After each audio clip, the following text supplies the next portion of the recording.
خالبی سفرova نقشه داشت امسال با پول مهاجرت فرزندان پسری خردیش را آیله دار کند.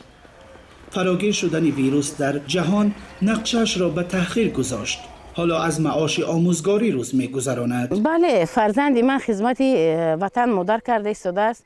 من می‌خواستم که آن را خانه‌دار کنم و بودجه اویلوی ما من کار میکنم، فرزندم کار میکند، لیکن بودجه اویلوی کمتر تنقیصی داریم و تکیه به فرزندم دارم که این برهان اقتصادی، یعنی که این وبای عصر ایبین برود تا اینکه همه فرزندان صحت سلامت به درگاه خود برگردند. خروج کرونا ویروس در سراسر جهان برنامه بسیاری از خانواده‌های تاجیک را برهم زده است.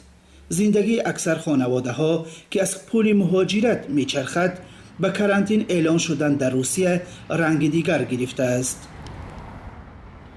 7 نفر از خانواده محبت صادق و هم در روسیه در کرانتین قرار دارند. روز کرانتین میگن خونه باشتیم موسیقی جون تمام قدر گپ میگوان نبیرکم مکتب با صدیق بودن و یک آنچه روز کرانتین و خونه با درس با واسطه تلفن درس دادن شون درس گرفت سودیان ای معلم روشون.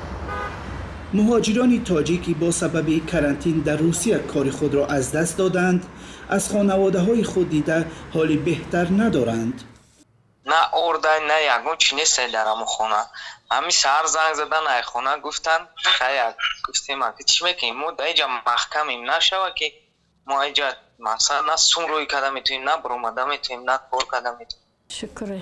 فرزندان خانزاده امانووا با شرایط نسبتاً خوب و درآمدی بیشتری در دبی زندگی میکنند ولی چون بیکار هستند نتوانستند که برای او پول روان کنند.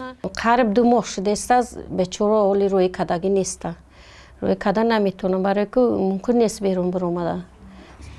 خروج کرونا ویروس در خارج خصوصا روسیه صدها مهاجر تاجیک را هم بیکار گذاشته است. معلوم نیست که تا کی حالت کرانتین و بیکاری ادامه می کند. خانواده ها در ختلان منتظر هستند که فرزندانشان برای آنها پول فرستانند.